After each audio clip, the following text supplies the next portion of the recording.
¡Ay! I don't believe. Joder, qué fuerte. ¿Me Hello. oyes? Sí, ¿y tú a mí?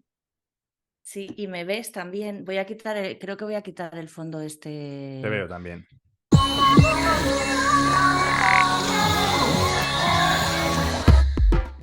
Hola y bienvenidos a Cierra Libro al Salir, el podcast de libros y de literatura y de personas que escriben y personas que leen.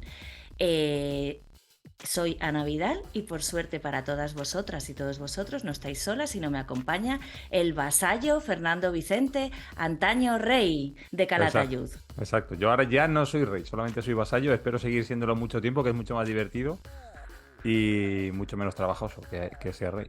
¿Qué tal, Ana? Sí, bien, muy bien.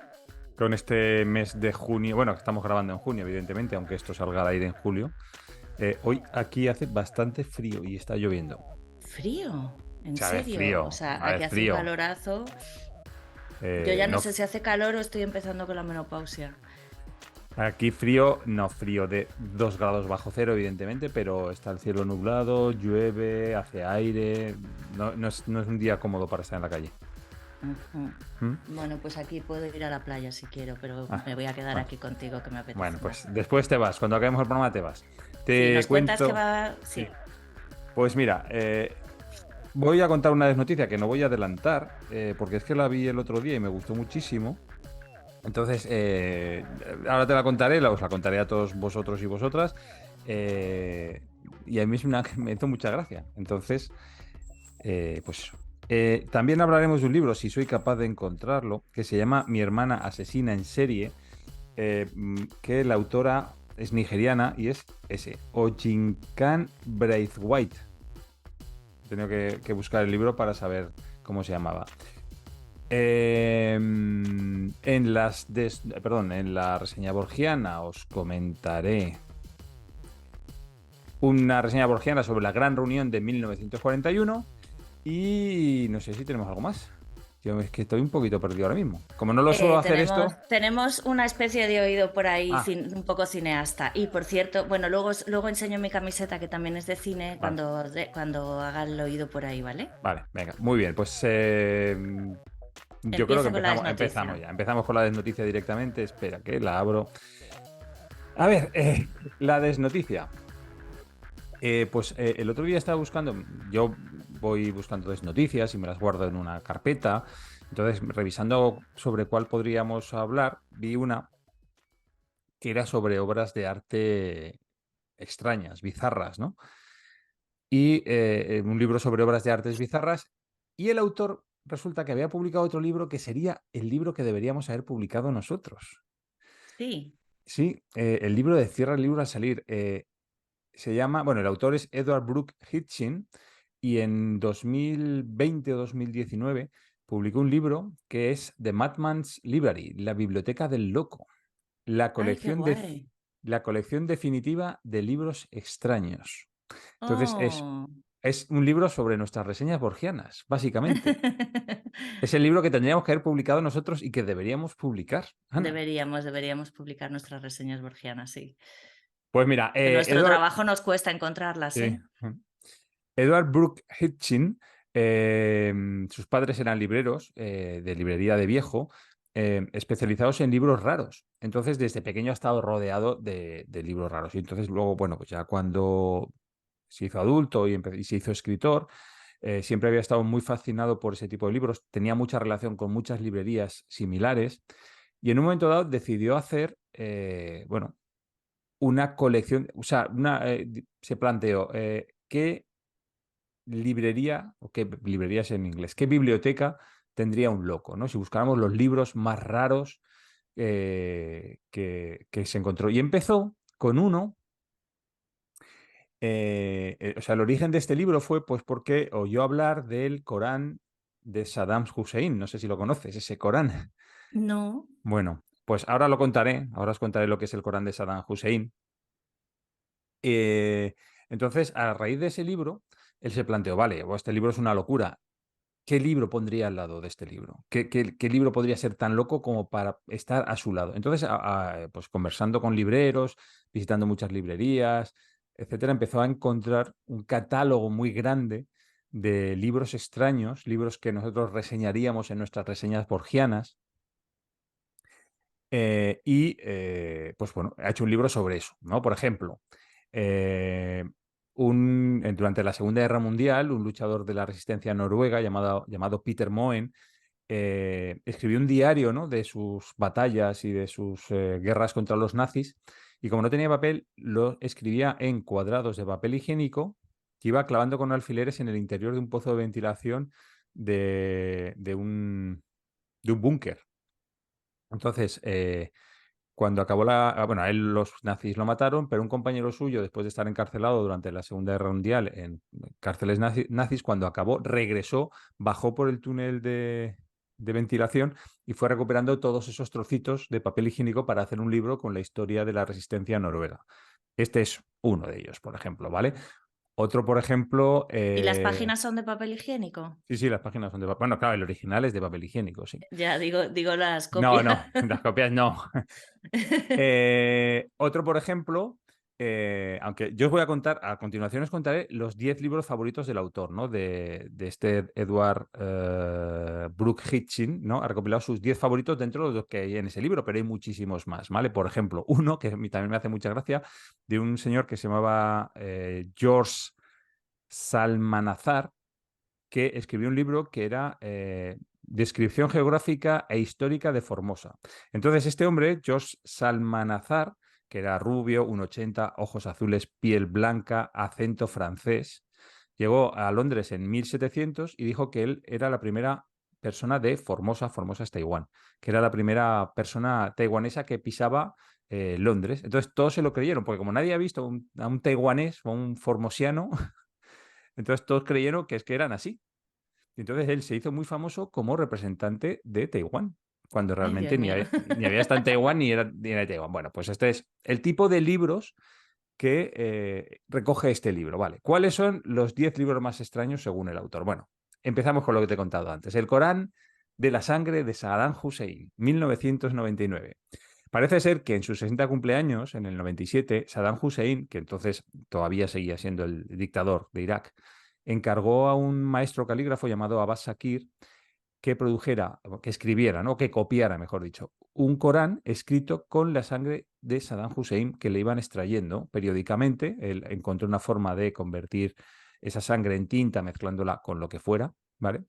Entonces parece ser que le extrajeron durante 2 años unos 24 litros de sangre y con ellos este calígrafo escribió los 6.000 versos del Corán, 336.000 palabras, en un papel muy bonito y muy bien, ¿cómo se dice?, encuadernado, etc.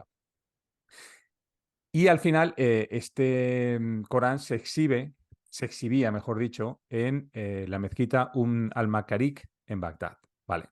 Saddam Hussein es derrocado, es fusilado.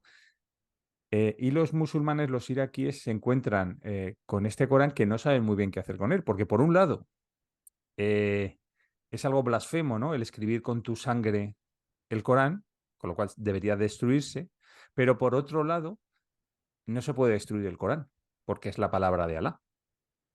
Con lo cual están en la duda, todavía no saben qué hacer, lo tienen escondido, solo está escondido bajo 3 llaves, las llaves las tienen 3 funcionarios distintos, nadie lo puede leer, pero lo tienen allí escondido por eso, para saber qué hacer con él, que no lo tienen muy claro, ¿vale? Ese es el famoso, y este es el libro, el origen del libro, o sea, de este libro de la Biblioteca del Loco, porque él dijo, vale, tengo este libro, ¿y qué pondría a su lado? Pues, por ejemplo, pondría un libro que se llamaba De Integritatis et Corruptionis Virginum, escrito en 1663 por Severin Pinot, que es un tratado sobre la virginidad, el embarazo y el parto, que se imprimió en Ámsterdam, pero escrito en piel de mujer.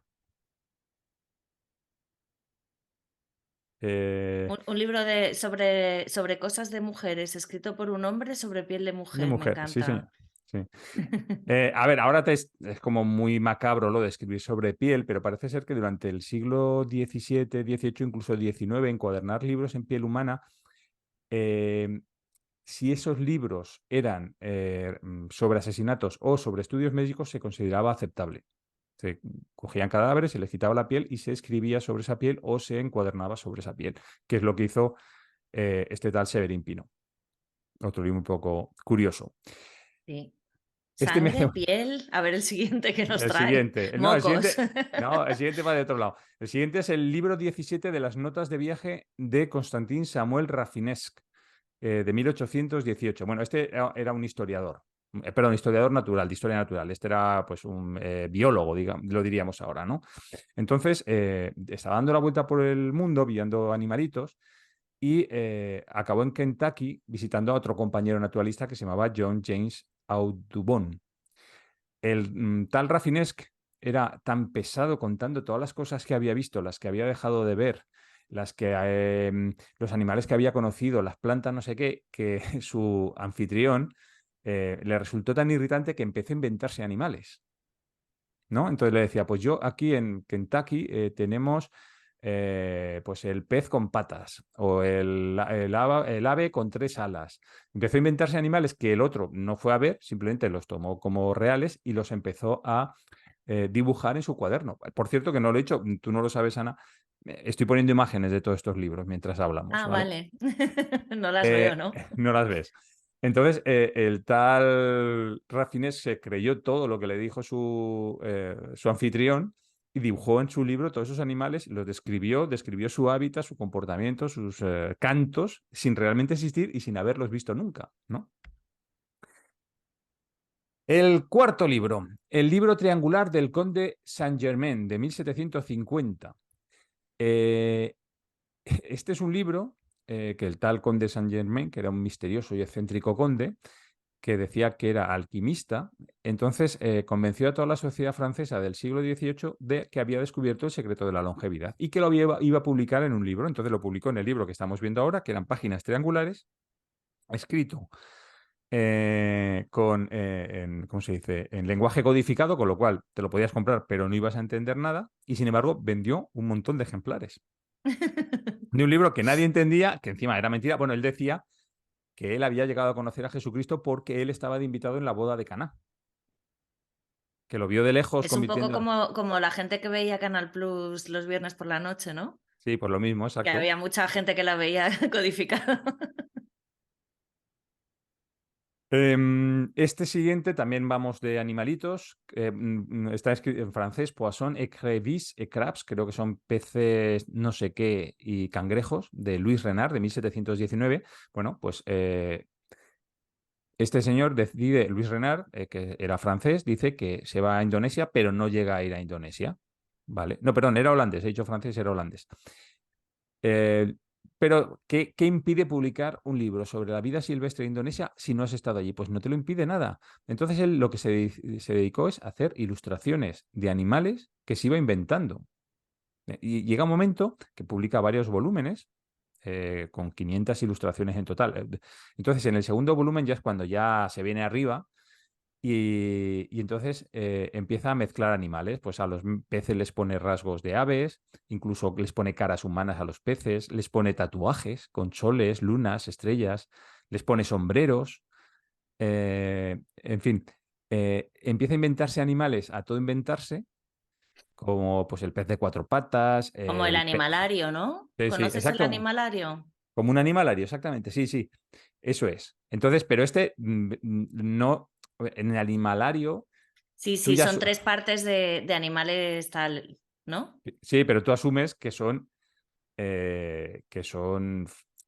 invenciones. No, no, él Sí. vendía que había estado en Indonesia y esos eran los animales que había en Indonesia. Y de hecho, en el libro llega a poner que el pez corredor, que tenía patas y corría fuera del mar, lo atrapó y lo mantuvo vivo en su casa, donde me siguió como un perrito muy amigable. Yo creo que, bueno, luego yo creo que estuvo en San Borondón, en verdad, no en Indonesia, pero bueno. Ujú. Este me encanta. Este es muy bueno. La confesión recortada.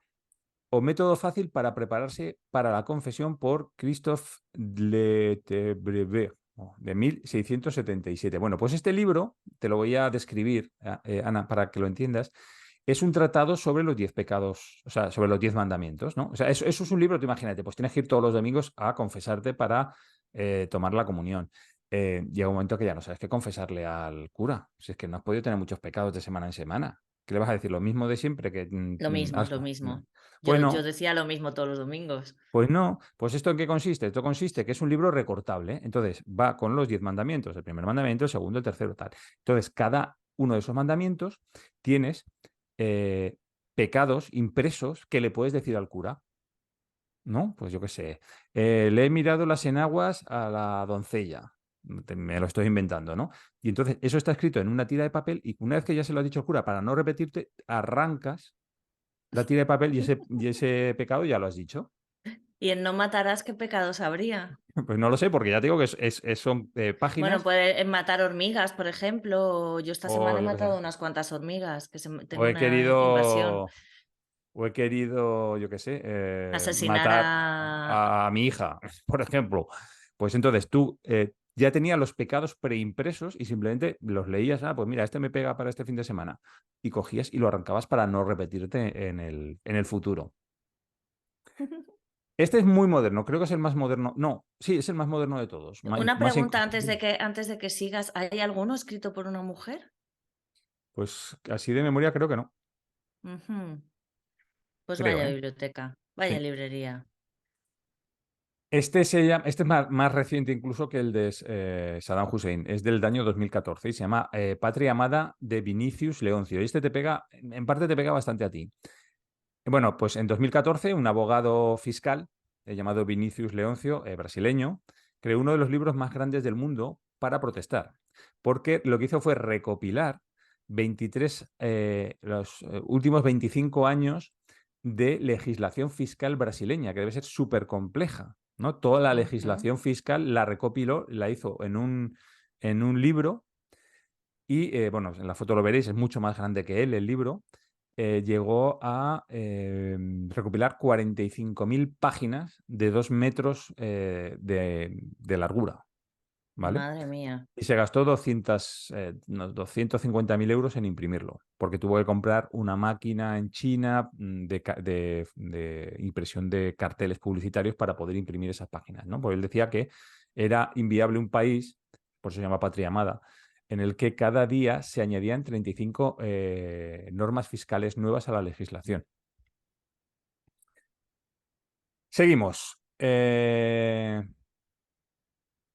es el último, ya. Este me gusta mucho.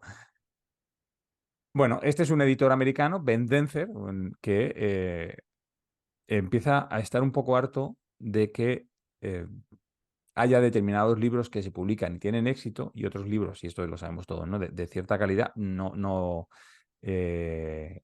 pasan despuntan. no despuntan, ¿no? Entonces él dice, es que, dice, suficientemente bien vendido, el público compraría cualquier cosa. Entonces, ¿el qué hizo? Se fue a un supermercado y compró rebanadas de queso. Rebanadas, lonchas de queso, tranchetes, ¿no? Que se decían antes, ¿no? Sí. Tranchetes. Y entonces editó libros que lo único que contienen son 20 rebanadas de queso y están editados con su portada, su cosido en el lomo y todo eso. Y son libros que solamente contienen queso. De hecho, las lonchas de queso por cada libro le costaban 3 euros, 3 dólares más o menos, y vendía los libros a 200 dólares. Hostia. ¿Y se leían? No ponía nada, y solo era queso. Entonces, algunos de esos libros acabaron en bibliotecas públicas. De hecho, en la Universidad de Michigan tiene un ejemplar y la bibliotecaria de la Biblioteca Pública de Michigan sospecha que cree que está, o sea, sabe que está, perdón, sabe que el libro está, pero lo que no tiene muy claro es si contiene todas las páginas. Pero mira, el queso no se, o sea, ¿le hizo algún tratamiento para que no se pusiera malo? Pues no lo sé, yo no he llegado a tanto, Claro, pero el vamos. queso tiene diferente, hay veces que se seca, por ejemplo, el Mm. parmesano se seca, no le sale moho ni nada, se seca y es imposible rallarlo, ni cortarlo, ni nada, porque es como un diamante de duro. Y hay otros quesos que si son más blanditos o lo que sea se enmohecen, se le sale una capa así blanquita. Yo tengo un tratado sobre las formas de ponerse malo el queso, porque me gusta mucho el queso, pero siempre quedan trocitos pequeños en el cajón de los embutidos y de los quesos, ¿no? Sí, sí. Así que Pues es, me pregunto cómo hizo las páginas de ese libro para que el libro, porque claro, si lo tienes en una biblioteca, obviamente los ratones de biblioteca vendrán a comerse los libros de queso, ¿no? nada. Sí, señora. No había pensado en eso, pero es verdad, los ratones de biblioteca se comerán el queso. Y esos son los libros. Este es el libro que tendríamos que publicar nosotros, Ana. Total, total, pero mira, esta reseña, o sea, perdón, esta desnoticia es verdad. Es absolutamente cierta. Me parece maravilloso. Pensé que me ibas a hablar de un libro de olvidos y mentiras, pero esto me parece muchísimo mejor. Mm.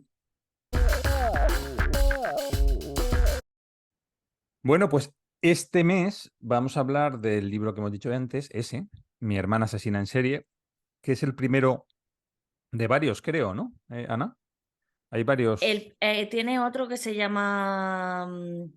Ay, ahora no me acuerdo cómo se llama, el bebé, mi bebé, no sé, uno que se parte un bebé en dos. O sea, que se parte un bebé en dos, no, que está basado en. Joder, qué mal. En el juicio de Salomón. No. Sí, gracias, en el juicio de Salomón.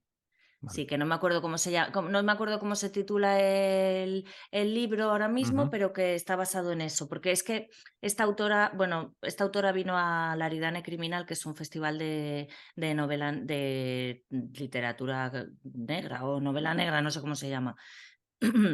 Y vino y por eso me quedé como con ganas de leer este libro y el otro también, pero bueno, hemos empezado por aquí. Em, la autora es, bueno, va a leer una reseña súper pequeñita, que es la que sale en el propio libro. Una reseña, no, perdón, una biografía. Que es, bueno, se llama Ojinkan Braithwaite, nació en 1988 en Lagos, en Nigeria, aunque tiene tanto la nacionalidad nigeriana como la británica. Es novelista y, bueno, pues ha vivido a caballo entre ambos países, ¿no? Entre Nigeria y Reino Unido. Ha estudiado Derecho y Escritura Creativa en Inglaterra, en Surrey, y luego en 2012 regresó a Lagos. Creo que esta es su primera novela, o por lo menos, si no es la primera Sí, novela, sí que es cierto que sí es la tiene un libro de primera, cuentos anterior. sí que es la primera novela de éxito que tuvo. Mm. Y en principio, pues bueno, fue un éxito bastante grande. Creo que es la primera vez que leemos a una mujer nigeriana, creo. Sí, a una mujer negra hemos leído a Toni Morrison, pero nigeriana no habíamos leído ni a una mujer ni a un hombre. No. Y yo, o sea, de África sí que he leído a Coetzee, a John Coetzee o Coetzee, que es sudafricano, aunque luego se nacionalizó australiano. Ujú. Y, y leí también una novela sudafricana que sí que estaba escrita por una mujer negra, que era sobre, era lo contrario a esta, en realidad, era sobre una detective de un sitio africano. Creo que era también sudafricana, creo. Pero esta es la primera mujer nigeriana que leemos, por lo menos yo. Ujú. Y no sé qué más. Y tampoco hemos leído novela negra, ¿verdad? No, O, muy poca, desde bueno, luego. de este género, policíaca, Yo, negra, lo que yo sea. siguiendo ya con el tema este de mujeres y mujeres de color, estoy leyendo ahora la parábola del sembrador de Olivia Butler, que es un libraco también. Lo que pasa que eso es una distopía, en realidad, Ujú. no es eso, no es un, No es género no, negro. no es Mm. género negro. ¿Qué nos cuentas de Bueno, qué va? la sinopsis sí, pues es una hermana. Bueno, es una hermana a la que su hermana la llama para decirle que ha matado, que ha muerto su pareja, ¿no? Que lo ha matado. Y es la tercera vez que la llama y él la llama para ayudarle a limpiar la escena del crimen, porque es la protagonista, es enfermera y yo creo que tiene un pequeño toque de un pequeño no, un toque con la limpieza, ¿no? Ujú, Entonces es estupenda como limpiadora de escena del crimen. Y a partir de aquí, pues nos habla de un poco de Lagos, de la ciudad, creo que es la capital de sí, Nigeria. Nigeria, sí. un poco de la situación en Lagos, las diferentes clases sociales, la familia, las relaciones familiares, las relaciones de pareja. O sea, a partir de esto nos habla un poco de la situación que ella puede vivir en Nigeria, aunque obviamente esto no es autobiográfica esta novela. Sí que habla de la situación en Nigeria. Y bueno, pues es realmente, se califica como noir porque la autora habla de noir, pero dice que se sorprendió la primera vez que lo hablaron como novela negra, porque para ella era más una novela sobre la familia o sobre cosas más personales, ¿no? Más de lo que hay dentro de las personas o algo así, pero bueno, efectivamente, pues hay una asesina en serie, ¿no? Y Mm, eso es interesante, esa clasificación, ¿no? Y de hecho aquí ya te digo que vino al Aridane Criminal, que es un festival de novela negra, un encuentro, lo que sea. ujú. Y además Pues es esa es la trama. que no engaña, porque el título ya es Mi hermana asesina en serie, que no es una Sí. traducción errónea, sino que en inglés es exactamente igual. Claro, no me gustaría como hacer todo el spoiler que se puede hacer porque es un libro que da gusto leerlo y que vas como creyendo anticipar lo que va a pasar y no siempre, no, casi nunca pasa lo que crees que va a pasar, ¿no? Ujú. Pero bueno, que algo vamos a hacer spoiler, o sea que quien no se lo Sí. haya leído, que se lo lea y luego vuelva aquí Sí, y nos escuche. porque además es un libro que se lee muy rápido, ¿eh? Es Sí, de estos libros que no te quedas atascado en él, dices, uff, no avanzo. Si lo estás leyendo en un libro electrónico sí, que estás viendo el porcentaje, dices, uff, no paso del 40%. No, vas muy rápido, muy rápido. Y de muy hecho vas muy rápido, rápido sí, y con ganas de seguir leyendo, ¿eh? sí, Mira, vamos a hacer eso que dijimos que íbamos a hacer, que no sé si lo sí. estamos haciendo o no, de él analizar la primera frase, ¿vale? Sí, no, es la primera vez que lo vamos a hacer, Sí, creo. vale. La primera frase del libro, bueno, el título del capítulo es porque los títulos, o sea, los capítulos están titulados, creo. El título del capítulo es Palabras y la frase, es que más que la primera frase es las dos primeras, que son las dos únicas frases que hay en el capítulo. O sea, esto es Sí, todo el capítulo lo que voy a leer. Ayoola me convoca con estas palabras. Corede, lo he matado. Yo esperaba no volver a oírlas nunca más. Bueno, pues aquí ya tenemos los dos personajes principales, que son Ayoola, que es la hermana asesina en serie, Korede, que es la protagonista, y ya nos dice, yo esperaba no volverlas a oír jamás, nunca más. O sea, ya nos meten in media res, ya no es el primer asesinato, ya es el mm, segundo, y es evidente que anteriormente Korede, la narradora, la ha ayudado y la va a tener que volver a ayudar, en este caso. sí. ¿Sabes Em, qué dice? Que Eloy Tizón dice que la primera frase de un libro es su título. Algo ujú, así he leído que él decía. ujú. Y es interesante porque aquí, aunque no es la primera frase, son dos, como tú dices, es casi el título del libro, ¿verdad? Sí, sí, sí, es verdad, está Claro, resumiendo no sabes que perfectamente. Ayula es su hermana, pero eso ya te enteras después, pero sí que de alguna manera en eso se resume perfectamente el contenido del libro. O sea, es que esto de analizar la primera frase, lo comentamos en nuestro making of, en nuestro WhatsApp, ¿no? Ujú, Del podcast, que hay veces que la primera frase te da tantísima información y no te estás dando cuenta, pero te da ujú. muchísima información y hay veces que no. Y eso es muy interesante si eres un escritor novato, novel o lo que sea, que tengas en cuenta que esa primera frase tiene que tener mucho contenido del libro o tiene que dar pistas de lo que va a suceder. No puedes poner una primera frase que no signifique nada y que sea una introducción a algo que va a venir después, pero que realmente que no dé ninguna pista, creo, ¿no? O sí, a lo Sí. mejor sí puedes, yo no sé lo que se puede y lo que no. Bueno, puedes hacer lo que en realidad quieras hacer, pero sí que es cierto que tú estás yo que últimamente leo muchos libros sobre cómo escribir para luego no escribir absolutamente nada. eh, Orson Scott Card, el autor de Ender, el exterminador, el juego de Ender, él siempre decía que tú cuando empiezas a escribir un libro le estás haciendo una promesa al lector. y tienes que cumplir esa promesa. Entonces, Es un poco eso, sí. en esa primera frase tú al lector le tienes que prometer de qué va esto.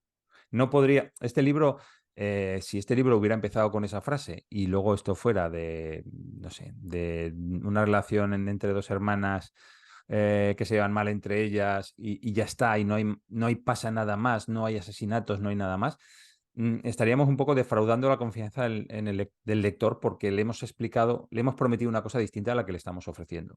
Entonces eso es Mm, importante. Y en esta frase, o sea, en este libro es de esos libros en los que la primera frase está muy bien. O sea, está muy bien en el sentido de que nos está sí, diciendo de qué va el libro. sí, Ujú. sí, sí.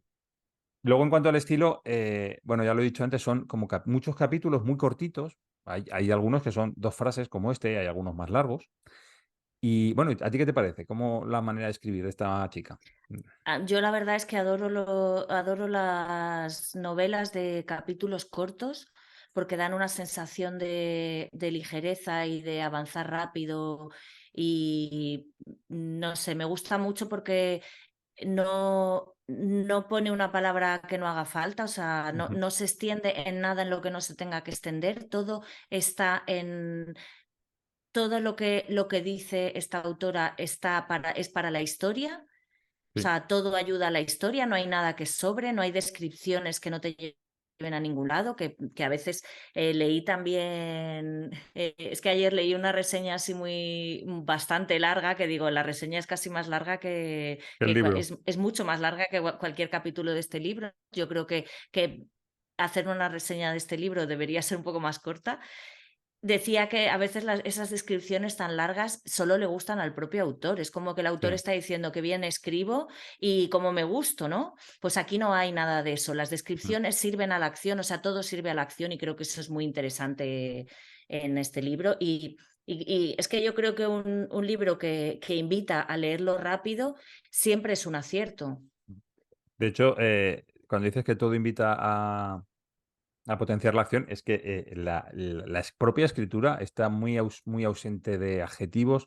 Los adjetivos son los justos para lo que hace falta decir. Eh, las descripciones son, si hay descripciones, son muy cortas, todos son verbos, son sustantivos, es acción, todo va muy deprisa, escoger la palabra exacta. Mira, de hecho, Isabel Allende decía que Isabel Allende, como escritora, claro, recibe muchos libros, le mandan Mm, muchos libros a las editoriales y tal, y ella decía que cuando recibía los paquetes de correo siempre sabía si el libro que le mandaban estaba en inglés o en español. Dice, porque normalmente los españoles son muy pesados, son libros muy grandes, porque el escritor en español tiende a dar mucha perífrasis, mucha descripción, muchas vueltas a las cosas, y en inglés se va al meollo de la sustancia, ¿no? Pues esto es lo que hace ella, va al meollo de lo que nos está contando, que no significa que sea pim pam pum, o sea, todo tiene sus vueltas y te está contando los sentimientos de los personajes, pero no se te tiene en cosas que no te sirvan a ti al leer el libro, ¿no? Que es un poquito lo que yo creo que estabas diciendo. sí, sí. Pues yo luego también, al ser capítulos muy cortos, va mezclando pasado, Sí. presente, va mezclando temas familiares con la acción propia, ¿no? Ujú.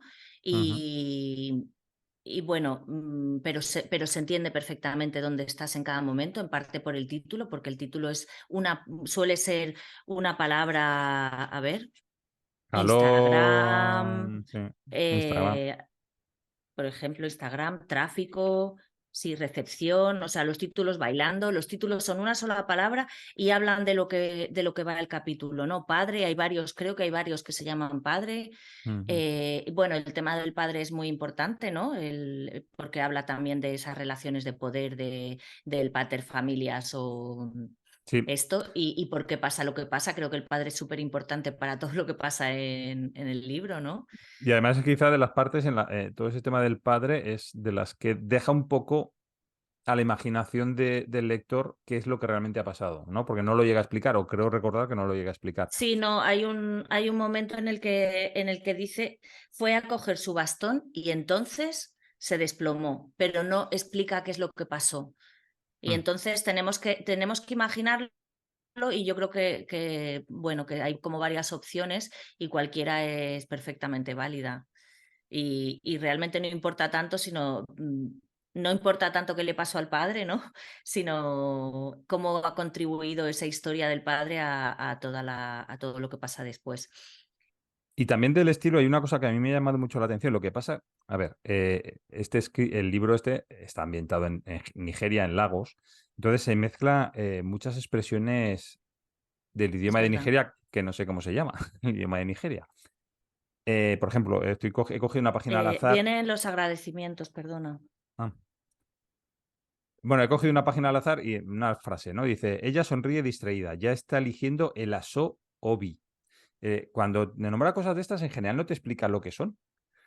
O lo buscas tú en internet o no sabes. Yo no lo he Vale, buscado porque se entendía tan bien todo sin sí. buscarlo que le daba como un toque así, o sea, me mola que la hayas buscado. Es que claro, es diferente si es, bueno, no es diferente.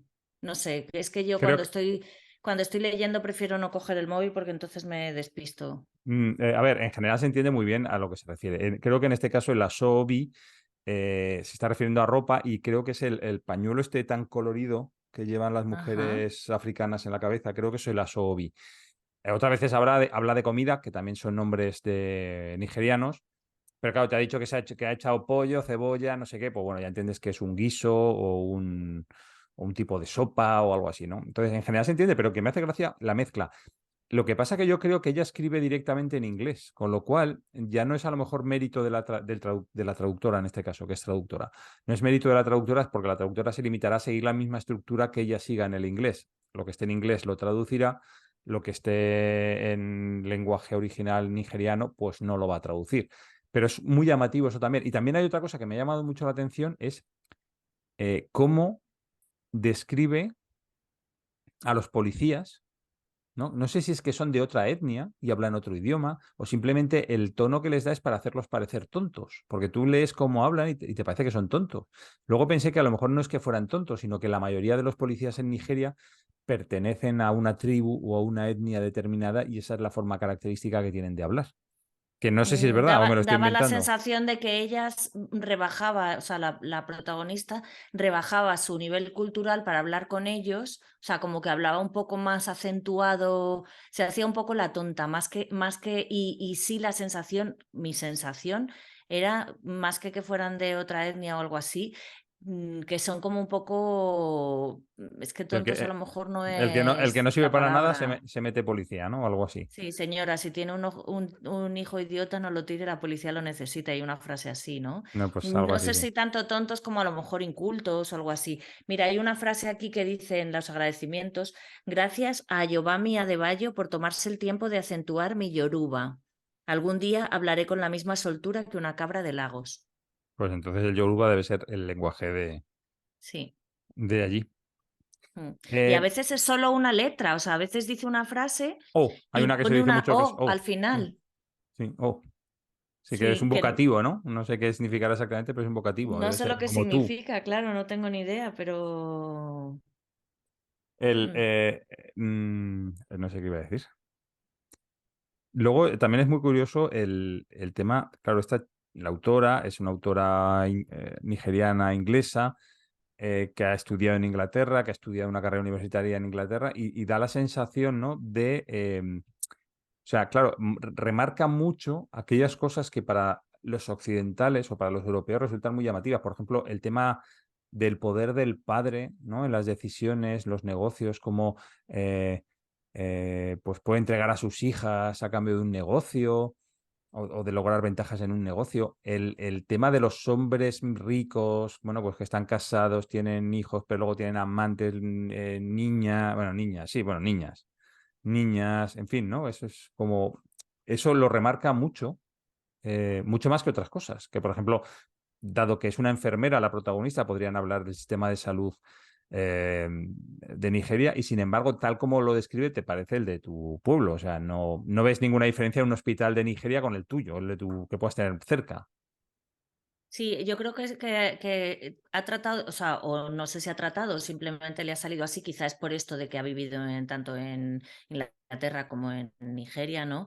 Que ha tratado de que en realidad, aunque habla de Lagos, es una novela a local. O sea, no sé Ujú. si la expresión está que está bien dicha, pero como que realmente la puedes leer en cualquier sitio y y vas a reconocer. Eso es un ejercicio que tienes que hacer, a lo mejor, para, ¿sabes? De no hablar demasiado del lugar y eso, tratar de que lo que escribes no tenga localización ni tiempo, ¿no? Que no pertenezca a un momento concreto, no haya, claro, aquí hablan de Instagram, de publicaciones y tal, eso ya nos sitúa un poco en el tiempo, pero hay cosas que pueden ser, que nos suenan a más antiguas, ¿no? Ujú.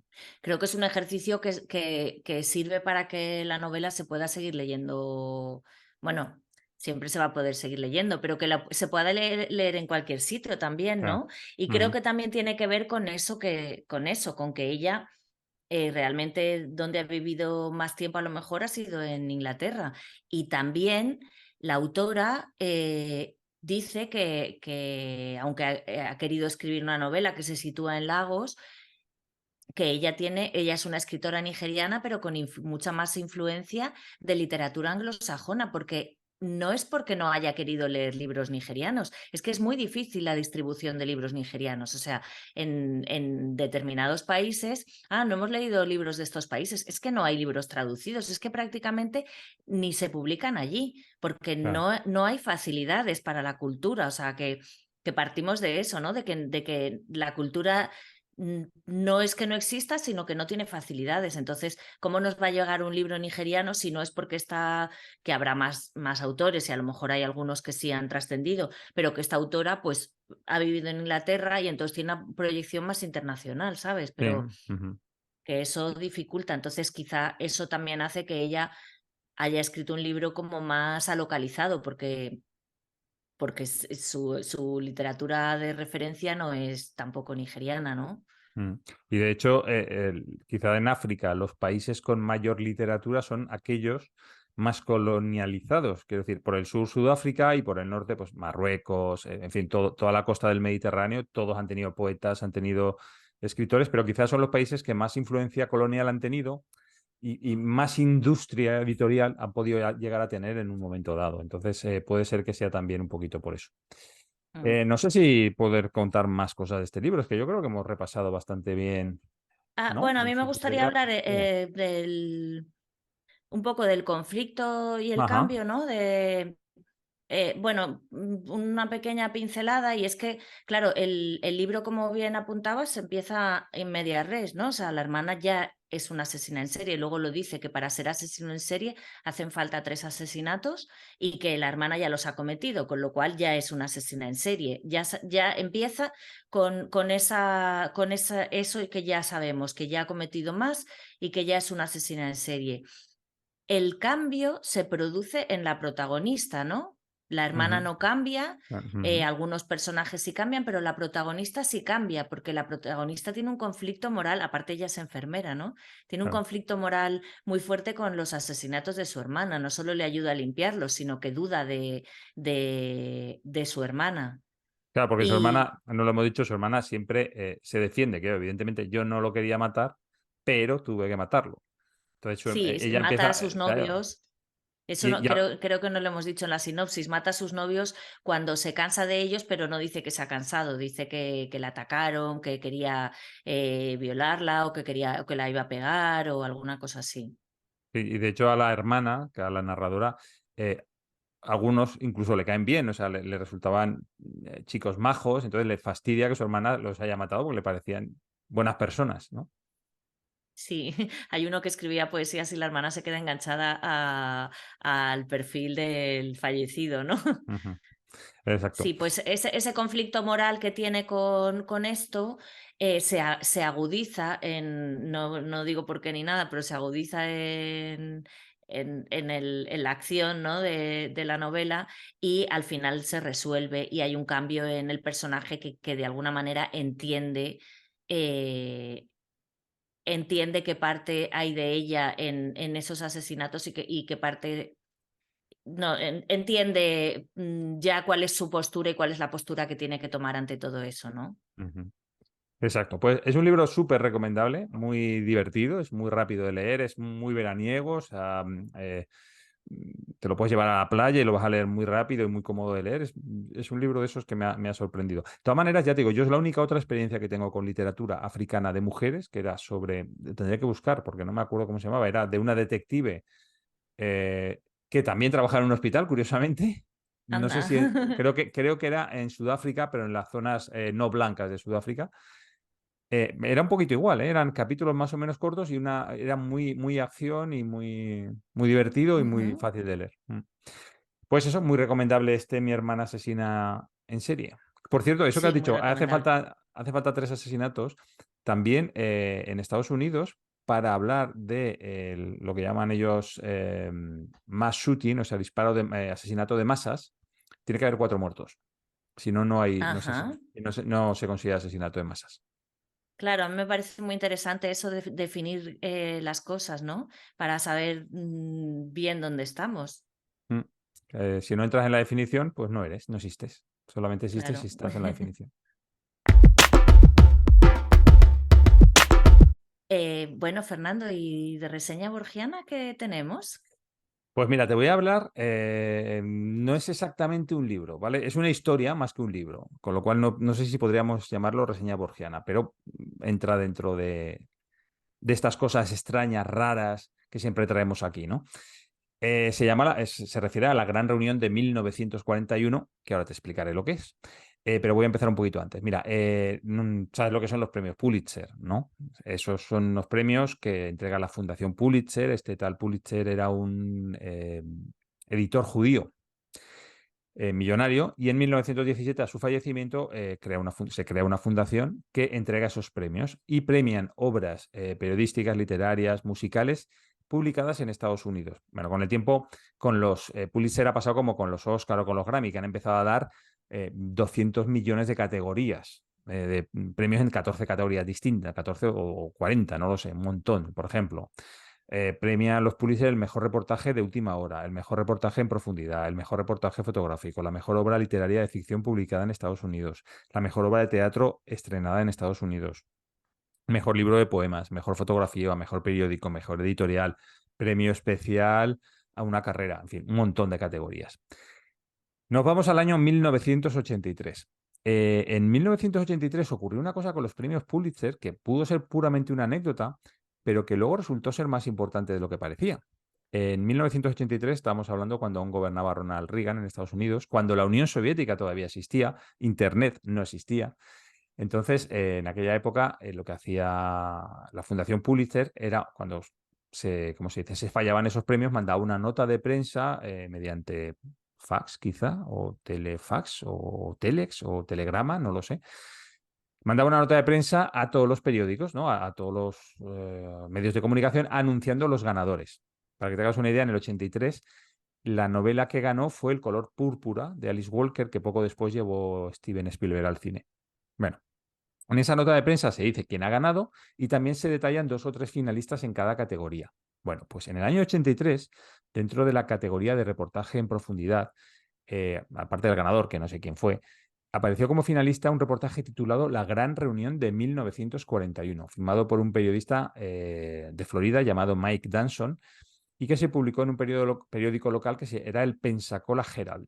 Pensacola es una localidad de Florida.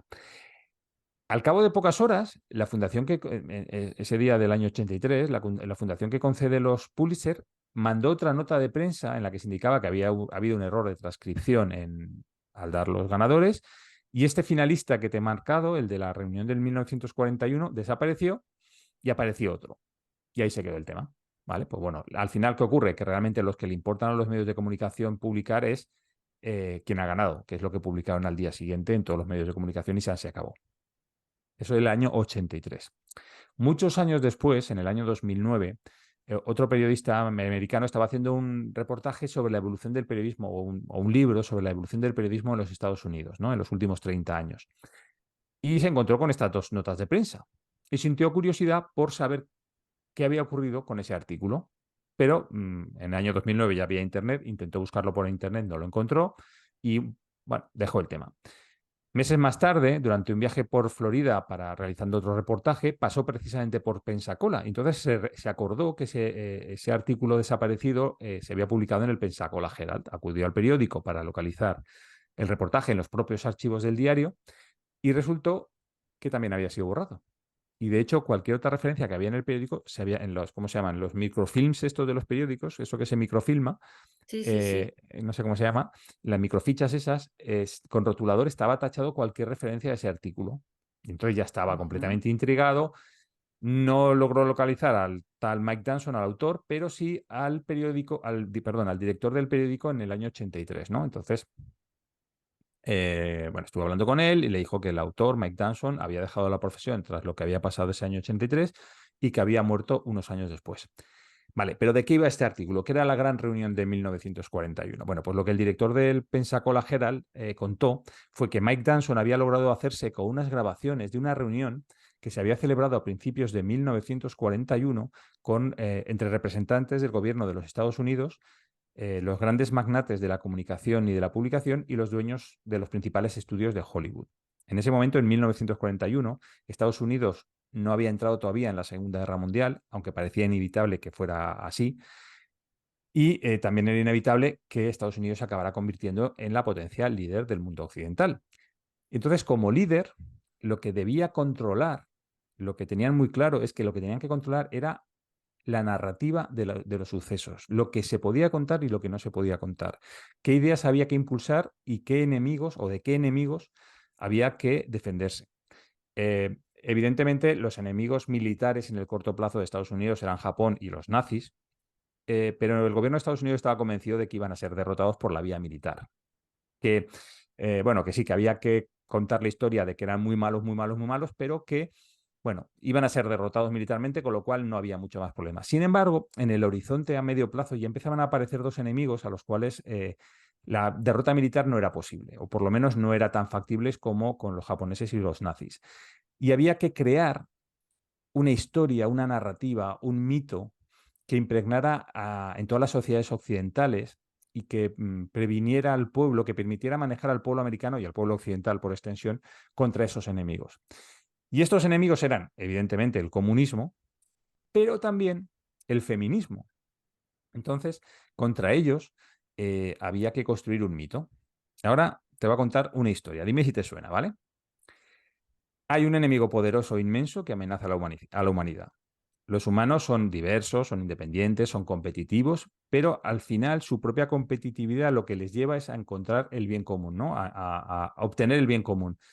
Pueden opinar de manera diferente entre ellos y enfrentarse, pero al final acaban encontrando una solución mejor. Sin embargo, los enemigos son un colectivo rocoso, informe, sin pensamiento individual, fieles a las órdenes de un líder que, atenta, normalmente es una reina o una madre, una abeja, una hormiga, una araña, una serpiente, una extraterrestre.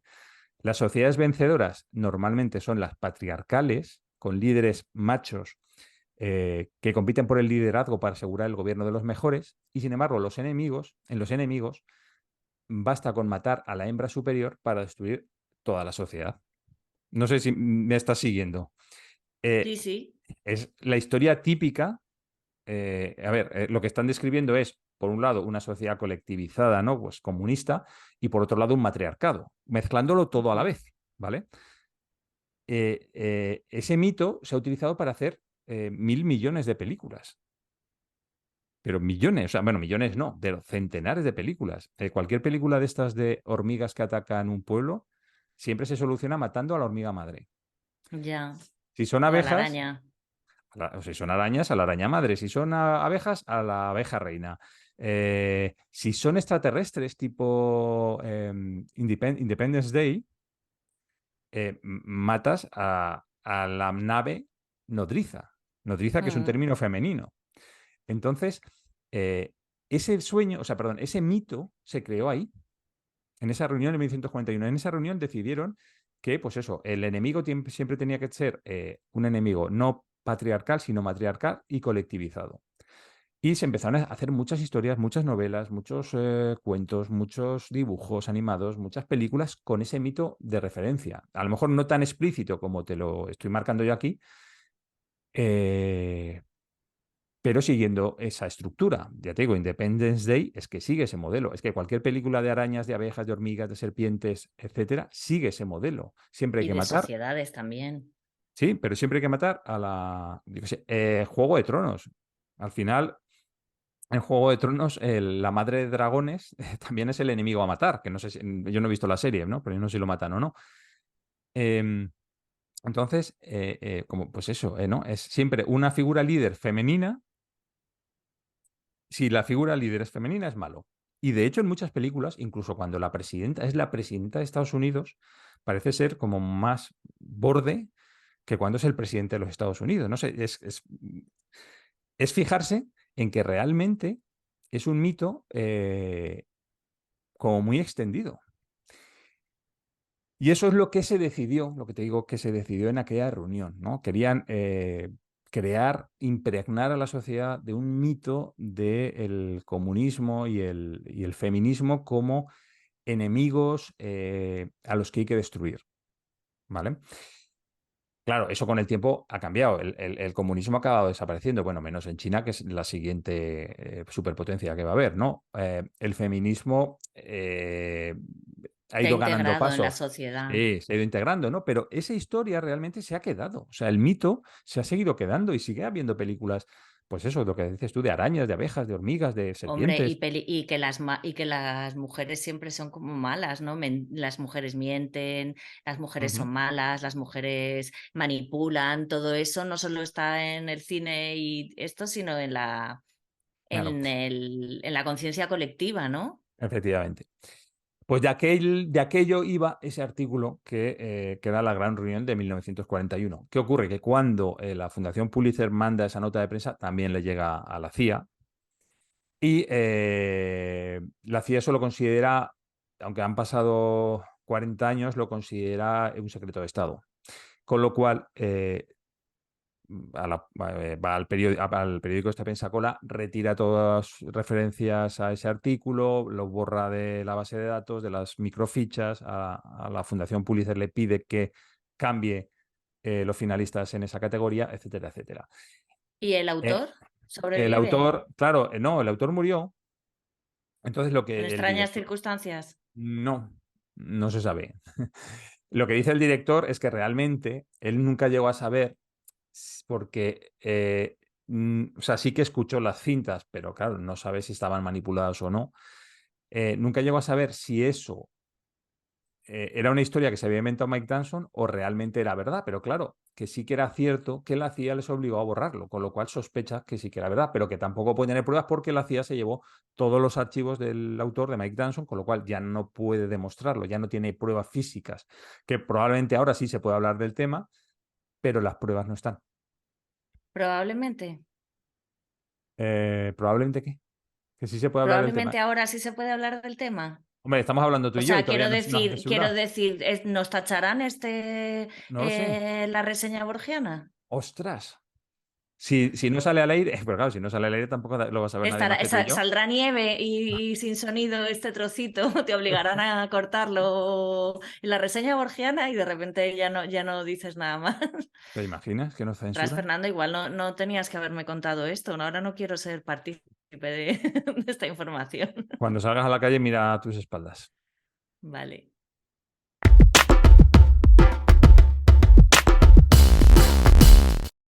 Bueno, Ana, pues me vas a contar un oído por ahí textil, ¿no? No, textil, no, Ah, cineasta. Es cineasta. que, bueno, voy a enseñar mi camiseta, que es de una camiseta que me ha hecho mi amiga Cris Balboa, que es de la película, creo que se llama El Callejón de las Almas Perdidas. Ujú. Creo que es esa película. Ahora no, bueno, si me equivoco, pues me he equivocado. Eh, bueno, y es porque esta reseña, perdón, esta reseña, este oído por ahí es un poco así cineasta. La semana pasada, bueno, no cuando salga el podcast, sino ahora que lo estamos grabando, la semana pasada, esta no, la anterior, se celebró en la isla de La Palma el Festivalito. Festivalito de La Palma es un festival de cine express en el que los cortos, es un festival de cortos, ¿no? Y también se proyectan películas y bueno, está muy bien porque es una semana como muy cultural, muy, muy de cine, ¿no? Y que además vas por la calle y te encuentras a la gente rodando en la calle y las calles se convierten en un plató y lleva 18 años celebrándose, aunque empezó hace más de 18 años porque hubo varios años en que no hubo ningún tipo de financiación y tuvieron que pararlo, pero luego se recuperó y la verdad es que se ve que está muy bien, o sea, no sé con cuánta ayuda se cuenta de financiación, pero está, o sea, se ve que todo funciona bien, ¿no? O por lo menos esa ha sido mi sensación. Este Ujú. año por primera vez me he apuntado como guionista, aunque no sabía hacer guiones, y me he dado cuenta de lo poco que sabía de esto, ¿no? Quiero enmendarlo y mejorar un poco mis skills. Y nada, lo que quería contar es que, bueno, yo colaboré un poco en uno de los cortos y traté de ayudar con alguna idea en otros, pero bueno, no, tampoco salió muy, muy bien, por lo que digo, que no tenía yo competencias. Pero como estaba en el grupo de difusión de WhatsApp, pues de repente alguien pedía algo, ¿no? Y hubo alguien que pidió un teléfono antiguo y luego pidieron un teléfono domo, ¿no? Entonces, pues dije, pues yo tengo un teléfono y se lo llevé. Y justo bueno, me preguntó una amiga si yo tenía un teléfono el día anterior y luego pusieron ese anuncio. Entonces, como mi amiga no me había vuelto a decir nada al teléfono, yo lo llevé el teléfono se lo llevé a la Ujú. persona que lo necesitaba.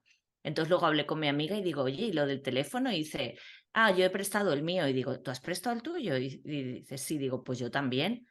Y digo, qué raro, ¿no? Si querían un teléfono, o sea, es como que no entendíamos que al final hubieran y digo, pues yo llamé antes de ir y pregunté si ya tenían teléfono y me dijeron que no. Y pues yo lo llevé por la mañana, como que tenían los dos teléfonos y a ninguna nos habían dicho que no. Y dije, bueno, pues igual van a montar una centralita, yo qué sé, ¿sabes? Es un corto. Entonces al día siguiente la persona que le había dejado el teléfono me dijo, ¿dónde te dejo el teléfono? ¿Cómo podemos hacer y tal? Y dije, bueno, pues yo voy a estar en el club de lectura que estaba, ¿no? Y me vino, me trajo el teléfono en una bolsa, yo seguí la reunión, no podía ni hablar con ella ni nada, solo lo recogí y me senté otra vez. Y cuando terminó la reunión, miró la bolsa para irme, o sea, la abro pues así, yo qué sé, y de repente veo que es que ese no es mi teléfono, que es el teléfono de mi amiga, ¿no? Y digo, y me dio la risa, ¿no? Porque habíamos estado las dos hablando del teléfono y tal, y entonces le digo, ¿no sabes lo que ha pasado? Y digo, ahora tengo yo tu teléfono. Y digo, y tú en algún momento tendrás el mío, ¿no? Y al final yo recuperé los dos teléfonos y se lo dije a la chica un poco también, porque si se va a dedicar al cine, pues tiene que saber como que hacer bien la postproducción también, ¿no? Devolver las cosas a su persona y tal. Pero luego también mi amiga prestó un vestido de novia. Ujú. Y curiosamente, ahora tengo en mi casa dos teléfonos y un vestido de novia. Y estoy pensando, porque el vestido de novia ha terminado también en mi casa, y estoy pensando hacer un corto Pero, con los dos teléfonos y el vestido de novia. y en el A lo mejor teléfono una centralita de una de especie de bodas. aplicación de bodas con una centralita, ¿no? ¿Quieres ayudarme a escribir un guión? ¿Y tú en el teléfono de tu amiga estás recibiendo sus llamadas? Sí, eso le dije, es que esa es la conversación que tuvimos. Dije, ahora voy a recibir tu llamada y las mías. Voy a poder, es más, incluso pongo un teléfono en una habitación y otro en otra y puedo llamarme Y te puedes casar con y su marido. llamarla a ella. ¿Eh? Y te puedes casar con su marido con su traje de novia.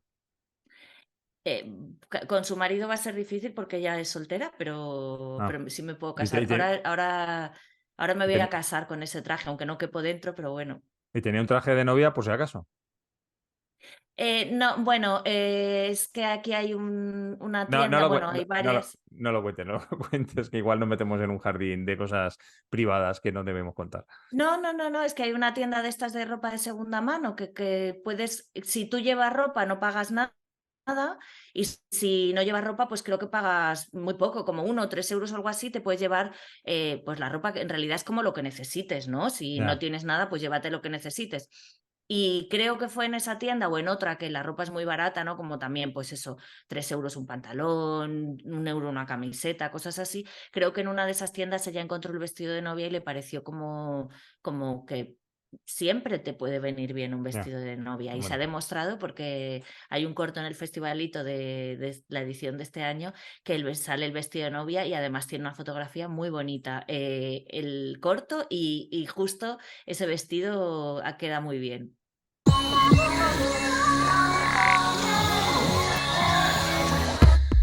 Bueno, pues hasta aquí el episodio de julio del 2020. 55. 55 episodios ya. Antes de empezar a dar las gracias a todo el mundo, que la vas a dar tú, que eres la que te acuerdas, porque yo no me acuerdo, sí que queremos comentar una cosa que nos ha pasado en el último mes con... Bueno, sabéis que hace tiempo, porque hace mucho que no hacemos, tenemos una sección en este podcast que es la entrevista de Destiempo, en la cual entrevistamos a autores fallecidos, cogemos grabaciones de las que hay en internet de ellos y cambiamos las preguntas, hablando de otros temas diferentes a los que hablaban en su momento en la entrevista. No repetimos las preguntas, ¿vale? Normalmente, pues bueno, lo hacemos, no tiene mayor trascendencia, no pasa nada, pero claro, curiosamente la única que habíamos hecho a un personaje, a un autor que estaba vivo, fue la de Antonio Gala, que Sí, no nos dimos cuenta. que todavía No, estaba vivo.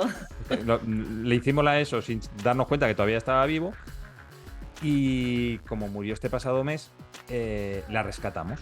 Entonces, jamás nuestras entrevistas de tiempo habían tenido tanta repercusión como esa, que de repente empezamos a recibir comentarios de todo pelaje, ofensivos, otros no, pero ofensivos, diciendo que era un fake, Era una manipulación. que era Que habíamos cogido la manipulación. entrevista de Jesús Quintero y habíamos manipulado. Que no solo era la entrevista de Jesús Quintero, porque también estaba hecho con varias entrevistas, no solo la de Jesús Quintero. Y evidentemente estaba manipulado, claro, pero es que eso es algo que no se oculta en ningún momento.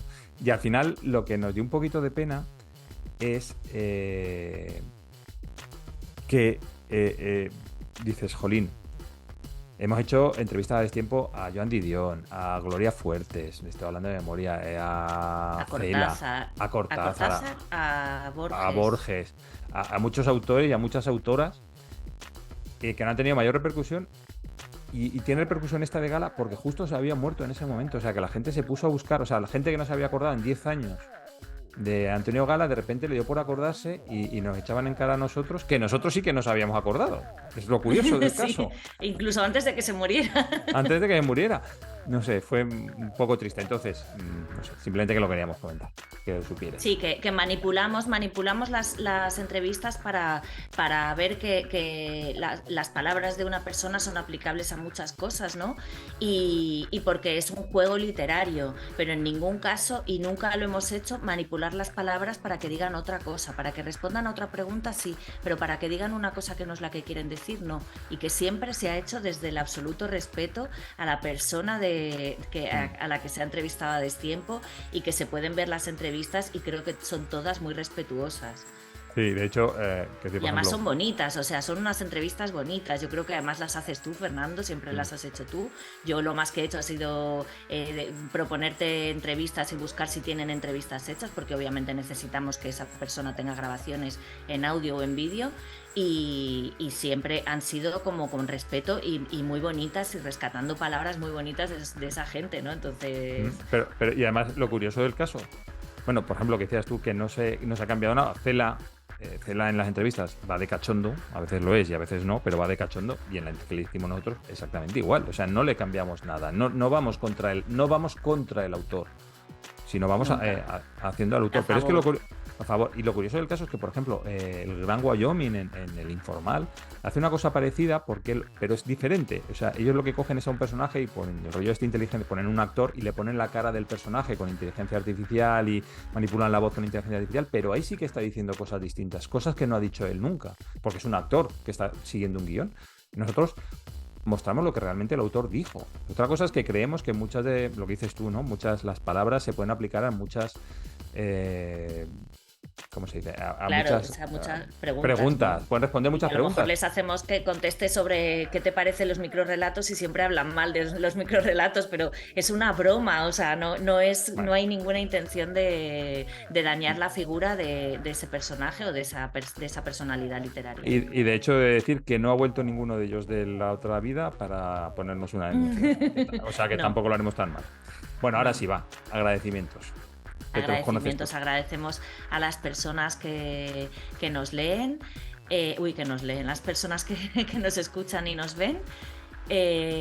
Agradecemos a Ana Nuria Corral por el logo, a Charles Matusewski por los jingles y la música del podcast, a Jara y Alejandra, tus hijas, por las cortinillas y por las reseñas piratas, a Elvira Barrios por la traducción sincronizada. Y a ti, Fernando, muchísimas gracias por 55 meses de alegría. Sí, muchísimas gracias, Ana, a ti por aguantar.